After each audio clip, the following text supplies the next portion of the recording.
Je croyais qu'en restant assez douce, assez patiente, il reviendrait un jour. Même après que Julien m'ait bloqué et changé son adresse. Email, mais effacé de sa vie comme une tache sur un miroir, j'ai gardé un espoir fragile. Chaque anniversaire, je laissais une carte dans la boîte aux lettres près de son ancienne université à Lyon. Chaque Noël, j'emballais un petit cadeau, quelque chose de simple comme une écharpe en laine ou un recueil de poèmes, et le déposais discrètement sur un banc au bord de la Saône, là où nous nourrissions autrefois les canards. Bien sûr, il n'est jamais venu. Bien sûr, les paquets disparaissaient au matin, peut-être jetés, peut-être pris par des inconnus. Mais savoir qu'ils étaient là attendant rendait ma respiration un peu plus légère. Certains jours, je l'imaginais de l'autre côté d'une porte verrouillée, la main levée, mais trop honteux pour frapper.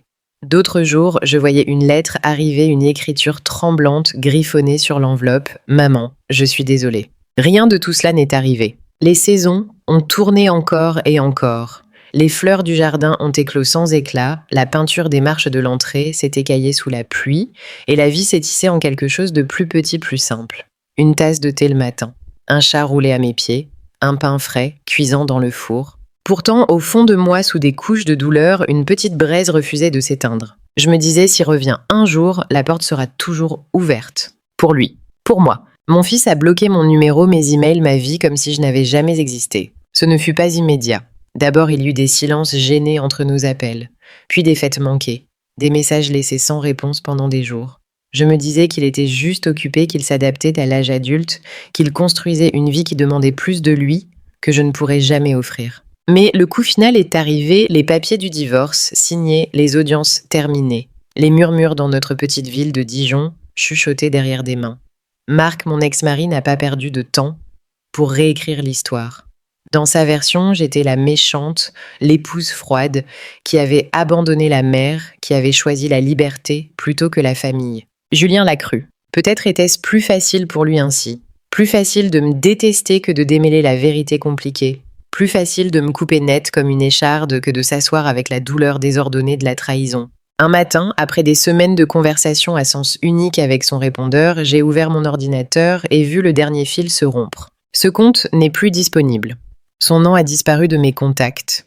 Ses photos se sont évaporées des albums partagés. Les discussions de groupe se sont tuées comme une maison abandonnée du jour au lendemain. Je suis restée pieds nus dans la cuisine, l'odeur de pain brûlé flottant dans l'air, fixant le curseur clignotant sur l'écran vide. Je n'étais pas en colère. Je n'étais même pas surprise. J'étais juste vide. Dehors, la première neige de l'hiver tombait paresseusement recouvrant la rue de blanc. Une voisine d'en face accrochait des guirlandes de Noël, ses fenêtres brillant d'une chaleur douce. Je me tenais derrière la vitre de l'autre côté d'une vie que j'avais autrefois connue. Julien était parti. Pas comme les enfants qui grandissent et s'éloignent. Non, il m'avait arraché de sa vie comme une page déchirée d'un livre jeté dans un vent qui se fichait de savoir où elle atterrissait. J'ai appuyé mon front contre la vitre froide, respirant lentement à petits coups, jusqu'à ce que la douleur s'installe assez profondément pour se cacher. Et pourtant, je murmurais dans la pièce vide. Peut-être qu'un jour il se souviendra. La première année après le départ de Julien, je faisais encore son gâteau au chocolat préféré pour son anniversaire. Je plaçais une bougie au centre, l'allumais et murmurais un vœu dans la flamme vacillante. « Reviens à la maison ». Puis je l'éteignais seule, la fumée s'élevant vers le plafond, comme une prière se perdant dans les chevrons. La deuxième année, j'ai laissé un paquet sur son ancien perron, une écharpe tricotée à la main bleu marine, la couleur qu'il disait lui porter chance. J'y avais glissé un mot, au cas où les hivers deviennent trop froids. Il avait disparu le lendemain matin, mais je n'ai jamais su si c'était Julien qui l'avait pris ou le vent. À la troisième année, la tradition s'est durcie en rituel. Chaque fête, chaque étape, j'emballais un petit morceau de mémoire et l'envoyais dans un monde qui avait cessé de répondre. Des cartes d'anniversaire laissées sans ouvrir, des lettres renvoyées avec le tampon, aucune adresse de réexpédition, des messages vocaux silencieux, rejoués seulement à l'écho de ma propre voix. Je m'attardais près de la boîte aux lettres chaque soir, une tasse de thé refroidissant dans mes mains, faisant semblant de ne pas regarder le facteur passer lentement avec son air désolé. Finalement, la douleur est devenue trop lourde à porter. J'ai arrêté de faire des gâteaux. J'ai arrêté de tricoter des écharpes. J'ai arrêté d'attendre à la fenêtre. À la place, j'ai construit une vie différente, plus silencieuse, cousue de petites joies obstinées. J'ai ouvert une modeste boutique de fleurs au coin de la rue des Lilas, la remplissant de fleurs qui ne demandaient rien en retour. Rose, Marguerite, Myosotis. Leurs noms étaient comme de petits messages secrets pour moi cachés dans les pétales. J'ai adopté un chat errant, un vieux matou roux abîmé avec une oreille déchirée et un ronronnement paresseux qui grondait comme un moteur cassé. Je l'ai nommé Félix. Il ne demandait jamais où j'avais été, ne jugeait pas quand ma voix se brisait à mi-phrase, ne se détournait pas quand le chagrin s'installait lourdement dans les coins de la pièce. Les matins étaient pour soigner les parterres de fleurs, les après-midi pour réparer les étagères et dépoussiérer les comptoirs, les soirs pour des tasses de thé lentes et le craquement doux d'une chaise à bascule près du feu. La vie n'est pas revenue en fanfare, elle n'a pas flambé. Elle est revenue comme la marée après une longue tempête hésitante, brisée en morceaux, portant des bouts de verre de meur et de bois flottés plutôt que des trésors. Mais elle est revenue, et chemin en faisant moi aussi. Pas la même femme que Julien avait laissée derrière lui. Pas une mère figée dans le temps, attendant. Juste une femme vivant doucement, portant l'amour comme les fleurs portaient la lumière, sans attente, sans exigence. Attendant, mais ne noyant plus. C'était un mardi soir quand le coup a retenti bas et hésitant contre la porte. La pluie tombait régulièrement depuis l'après-midi, un rideau gris brouillant le monde extérieur. J'étais dans la cuisine finissant une tasse de thé à la camomille. Félix roulait comme un point d'interrogation à mes pieds. Pendant un instant, j'ai cru avoir imaginé ce léger toc-toc, incertain. Mais il a retenti à nouveau. J'ai essuyé mes mains sur un torchon et me suis dirigée lentement vers la porte d'entrée. À travers le Judas, j'ai vu une silhouette courbée contre la tempête, un sweat fin collé à un corps trop maigre, des baskets trempées des épaules, tremblant non seulement de froid. Mon cœur a bondi douloureusement, et avant que mon esprit ne puisse suivre ma main, tournait déjà la poignée. La porte s'est ouverte, laissant entrer une bouffée d'air humide et frissonnant, et Julien. Pendant une seconde, aucun de nous n'a parlé. L'eau goûtait de ses cheveux, son visage pâle et creusé, ses yeux scrutant par-dessus mon épaule comme s'il n'était pas sûr d'être autorisé à entrer. Je suis restée figée, le goût du thé soudain métallique sur ma langue. Il ne tenait pas de fleurs. Il ne portait pas d'excuses. Juste un sac à dos usé jeté sur une épaule et un regard désespéré méfiant bien trop familier. « Salut » murmura-t-il, la voix rauque. Je ne savais pas où aller. 1000 choses ont afflué à mes lèvres, colère, question l'élan sauvage de le serrer dans mes bras et de ne plus jamais le lâcher. Mais je les ai toutes ravalées, sentant leur brûlure au fond de ma gorge. Au lieu de cela, j'ai fait un pas de côté silencieuse et il est passé devant moi dans la chaleur de la maison. Julien a laissé tomber son sac près de la porte et s'est tenu maladroitement goûtant sur le tapis de bienvenue. Ses mains sont restées enfoncées dans ses poches, ses épaules courbées comme un garçon pris en train de voler. « Je ne reste pas longtemps », dit-il rapidement comme s'il lisait mes pensées. « Jusqu'à ce que je règle certaines choses. » J'ai hoché la tête une fois mesurée et prudente, enfermant chaque émotion tremblante derrière mes côtes. « Il y a une chambre d'amis à l'étage, » dis-je doucement. Des serviettes dans le placard. Il a donné un hochement sec évitant mon regard et a ramassé son sac. Alors qu'il montait l'escalier, je suis restée près de la porte, le froid s'infiltrant autour de moi. J'ai resserré mon gilet autour de mon corps et fixé la pluie, l'obscurité ouverte au-delà de la lumière du porche. Il était revenu, mais pas pour moi, pas pour le pardon, pas pour l'amour, juste pour un abri contre une tempête que je n'avais pas créée et dont je ne pouvais plus le protéger. Le lendemain matin, je l'ai trouvé dans la cuisine assis raide à la table, une tasse de café ébréchée entre ses mains. Ses yeux étaient cerclés de rouge, les creux sous eux s'accentuant à chaque clignement. Nous nous déplacions l'un autour de l'autre, avec précaution comme des étrangers, évitant de se frôler dans un couloir bondé. J'ai posé une assiette d'œufs brouillés devant lui sans un mot. Il a murmuré un merci rauque, mais n'y a pas touché. J'ai attendu qu'il ait fini de fixer sa tasse, jusqu'à ce que le silence devienne assez lourd pour ressembler à un second plafond pesant sur nous. Puis je me suis assise en face de lui et j'ai placé 2 enveloppes sur la table. Il les a regardées perplexes. L'une était jaunie et usée, les bords adoucis d'avoir été rangés et re-rangés dans ma commode pendant des années. L'autre était nette, fraîche, l'encre à peine sèche. Je les ai poussées vers lui. La première, dis-je doucement, est le testament que j'ai écrit après le divorce. Toute cette maison, ma boutique, les petites économies que j'ai pu rassembler étaient destinées à toi. Il a dégluti difficilement ses doigts, s'agitant vers elle, puis s'arrêtant à mi-chemin. Et celle-ci, j'ai tapoté la seconde enveloppe et la nouvelle. Il m'a fixé sur ses gardes, attendant le piège. J'ai soutenu son regard, ma voix calme mais inébranlable. Si tu veux un foyer, il est ouvert. Si tu veux mon cœur, il n'a jamais été fermé. Mais si tu veux mon portefeuille, il y a la porte. Le visage de Julien s'est empourpré, un mélange de honte et de colère traversant ses traits. Pendant longtemps, il n'a pas bougé.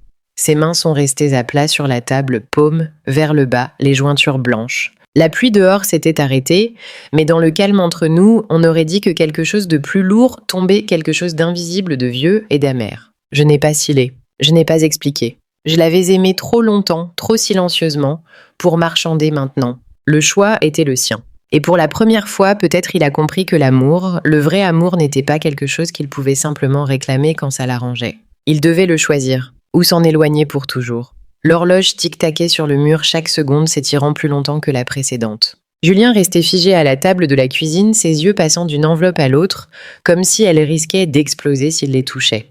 Ses épaules étaient voûtées, ses mains serrées en poings si forts que ses jointures semblaient presque translucides. Je n'ai rien dit, il n'y avait plus rien à dire. Un choix exigeait le silence, pas la persuasion. Dehors, les nuages se dispersaient en fines mèches. Le soleil de fin d'après-midi glissant sur les lames du parquet, des grains de poussière flottant dans le calme. Félix, sentant la tension, s'est éclipsé la queue basse. Julien s'est agité sur sa chaise. Une fois, deux fois. Son pied tapait nerveusement contre le pied de la table, un rythme inquiet, involontaire. J'ai capté un éclair de quelque chose sur son visage, d'abord la colère, puis la peur, puis quelque chose de plus brut, de plus petit, le chagrin. Pendant un long souffle, j'ai cru qu'il allait s'enfuir. J'ai cru entendre le raclement de la chaise contre le carrelage, le claquement de la porte, la finalité creuse des pas s'éloignant sur l'allée. Mais il n'a pas bougé. Lentement, prudemment, Julien a repoussé les deux enveloppes, loin de lui le dos de ses doigts, les effleurant comme si elles brûlaient. Il s'est levé sa chaise, grinçant sous la soudaine libération du poids, et pendant un instant, il est resté rigide, me tournant le dos. Puis il s'est retourné. Pas précipité, pas en colère, juste incertain. Il a fait un pas en avant, puis un autre, jusqu'à se tenir de l'autre côté du comptoir de la cuisine, où je me tenais les bras légèrement croisés contre ma poitrine. Julien a ouvert la bouche, l'a refermée, puis l'a rouverte. Et puis, d'une voix si douce qu'elle a à peine porté à travers l'espace entre nous, il a dit « Maman ». Le mot m'a frappé plus fort que n'importe quelle excuse criée n'aurait pu le faire. J'ai cligné des yeux, une fois me stabilisant, sentant quelque chose en moi trembler. Pas de douleur cette fois, mais des premières notes hésitantes, douloureuses de l'espoir. Il n'a pas tendu la main vers l'argent. Il n'a pas tendu la main vers la porte. Il a tendu la main vers quelque chose de bien plus fragile et infiniment plus difficile. J'ai hoché la tête lentement, lui offrant la seule chose dont il avait besoin, la permission de recommencer. Sans cérémonie, sans discours, je suis passée de l'autre côté du comptoir et l'ai pris dans mes bras. Au début, il est resté raide, incertain. Puis peu à peu, son corps s'est affaissé contre le mien, le poids de 10 ans de silence s'effritant entre nous. Dehors, un seul oiseau chantait perçant le silence de son chant clair et obstiné. Et pour la première fois en une décennie, je me suis autorisée à croire, peut-être que certaines choses brisées pouvaient encore retrouver leur chemin vers la maison. Ce soir-là, après que la vaisselle fut lavée et les lampes baissées, Julien s'est assis sur le canapé, feuilletant distraitement un vieil album photo qu'il avait sorti de l'étagère. Il parlait peu, je parlais encore moins. Il n'y avait pas de grandes déclarations entre nous, pas de hâte désespérée à rattraper les années perdues.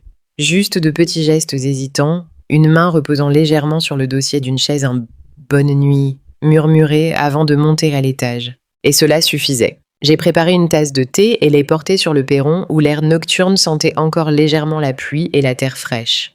Félix m'a suivi s'installant à mes pieds, avec un bruit sourd. Je me suis appuyée dans la chaise à bascule, usé le bois gémissant en signe de protestation et j'ai laissé mon regard dériver vers les étoiles éparpillées comme du verre brisé sur le ciel sombre. À l'intérieur, les pas de Julien craquaient doucement sur le parquet tandis qu'il se déplaçait dans la maison. Demain, il resterait peut-être. Ou il partirait à nouveau emporté par l'orgueil, la peur, ou simplement l'appel d'une vie trop longtemps étrangère. Je le comprenais maintenant, car la vérité était simple, qu'il reste ou qu'il parte, j'avais déjà retrouvé mon chemin vers moi-même. La femme qui pleurait autrefois devant une boîte aux lettres vides, qui laissait des cadeaux pour un fantôme qui ne venait jamais, qui retenait son souffle en attendant un coup qui n'arrivait pas. Cette femme s'était recousue doucement, patiemment, jusqu'à ce que les coutures ne se voient plus. J'ai siroté mon thé, sentant sa chaleur pénétrer mes mains. La porte derrière moi a grincé et j'ai entendu le léger frottement de pieds nus. Julien n'a rien dit. Il s'est simplement assis sur les marches du perron assez près pour que nos épaules se frôlent presque. Nous avons regardé les étoiles en silence, 2 personnes ne se tenant plus de part et d'autre du regret, mais partageant simplement le même ciel. En fin de compte, l'amour ne concernait pas les années perdues. Ce n'était pas une question d'excuses ou de promesses. C'était la décision obstinée, silencieuse, de construire quelque chose pièce par pièce, imparfaite, à partir des fragments brisés qui restaient. Et cette fois, je n'attendais pas qu'il me trouve. Je m'étais déjà trouvée. Les jours qui ont suivi se sont écoulés lentement comme du miel glissant d'une cuillère. Il n'y avait pas de grandes retrouvailles, pas de montage larmoyant de torts réparés. Juste l'installation silencieuse de 2 personnes apprenant prudemment, maladroitement, à réaligner leur vie l'une à côté de l'autre. Julien a trouvé un emploi à temps partiel à la librairie à 2 rues de là, rangeant des étagères et encaissant les clients avec un sourire timide, incertain. Certains soirs, il rentrait sentant légèrement la poussière et le vieux papier, un petit sac plastique oscillant à son poignet, une baguette, un carton de lait, un pot de confiture. Rien de grand, mais assez. J'ai appris à lui laisser de l'espace à le rencontrer, là où il était prêt à tendre la main. Parfois, il s'asseyait à la table de la cuisine griffonnant, distraitement sur du papier brouillon, et je lui versais silencieusement une tasse de thé sans demander s'il en voulait. Parfois, il me suivait dans le jardin, s'accroupissant maladroitement près des parterres, arrachant les mauvaises herbes avec une grimace. Nous n'avons jamais parlé des années perdues, nous n'avions pas besoin de le faire. Le pardon n'était pas bruyant, il n'était pas proclamé. Il vivait doux et persistant dans les actes quotidiens de rester. La boutique de fleurs, elle aussi, prenait une lueur différente. Les clients allaient et venaient leur bavardage emplissant le petit espace. Les clochettes au-dessus de la porte tintant comme de petits éclats de rire. Julien passait parfois après le travail, s'appuyant sur le comptoir, écoutant avec un amusement discret, tandis que Madame Dubois de la boulangerie marchandait le prix des tulipes. La vie n'était pas parfaite. Ce n'était pas comme je l'avais rêvé autrefois. Mais elle était réelle, elle était présente, et d'une certaine manière, c'était plus que suffisant. Un après-midi, en dépoussiérant les rebords de fenêtres, j'ai trouvé un petit vase en céramique rangé sur l'étagère du AEO, une pièce que j'avais longtemps oubliée en forme de petit puits avec de délicates fissures bleues en toile d'araignée sur sa surface. Je l'ai lavé soigneusement, l'essuyant avec un chiffon doux et l'ai placé sur le rebord de la fenêtre au-dessus de l'évier de la cuisine. J'y ai disposé une poignée d'asters bleus, leurs pétales légers et obstinés contre le froid de la fin d'automne. Ils se penchaient vers la vitre captant l'inclinaison du soleil de l'après-midi, et j'ai pensé qu'on vienne ou non qu'on se souvienne ou qu'on oublie, ces fleurs continueraient d'éclore. Elles ouvriraient leur visage à la lumière, non pas parce qu'on leur promettait quelque chose, mais parce que c'était simplement ce qu'elles étaient faites pour faire. Dans ce petit moment ordinaire, j'ai réalisé que je n'attendais plus. Pas que Julien reste. Pas que le passé soit réécrit. La vie que j'avais construite les matins, calmes, les rires glissés, entre les étagères de fleurs, la chaleur d'un chat étalé sur mes genoux était déjà suffisante. J'ai souri sentant le soleil se répandre sur mes mains et je suis retournée au travail simple de la journée, la maison bourdonnant doucement autour de moi. Quelque part derrière moi, j'ai entendu Julien rire. Et les asters bleus à la fenêtre oscillaient doucement, dansant dans la lumière. Je pensais autrefois que l'amour était quelque chose qu'on gagnait. Quelque chose qu'on prouvait en donnant et donnant encore, jusqu'à ce qu'il ne reste plus rien à offrir que le vide douloureux de soi-même. Mais maintenant, assise près de la fenêtre, avec une tasse de thé tiédissant dans mes mains, regardant Julien et Félix jouer joyeusement sur le perron, je sais mieux. L'amour offert librement est un cadeau. Ce n'est pas un marché conclu dans la peur. Ce n'est pas une transaction alourdie d'attente. Ce n'est pas un registre de sacrifices attendant d'être remboursé. L'amour, celui qui dure, ne peut être exigé. Il ne peut être donné et seulement par choix. Les années passées à courir après l'acceptation offrant des morceaux de moi-même comme des pièces dans un puits sans fond m'ont appris ceci. Si quelqu'un doit être convaincu de rester, il n'a jamais vraiment été à vous pour commencer. Et ainsi, je ne mesure plus ma valeur par ceux qui restent ou ceux qui s'en vont. Je me suis reconstruite lentement, point par point silencieux. Et je ne dois à personne les morceaux de moi-même que j'ai si durement reconquis. Dehors, les asters oscillent doucement dans la brise de la fenêtre, leurs pétales grands ouverts au soleil, ne demandant rien, donnant tout, comme l'amour a toujours été censé être.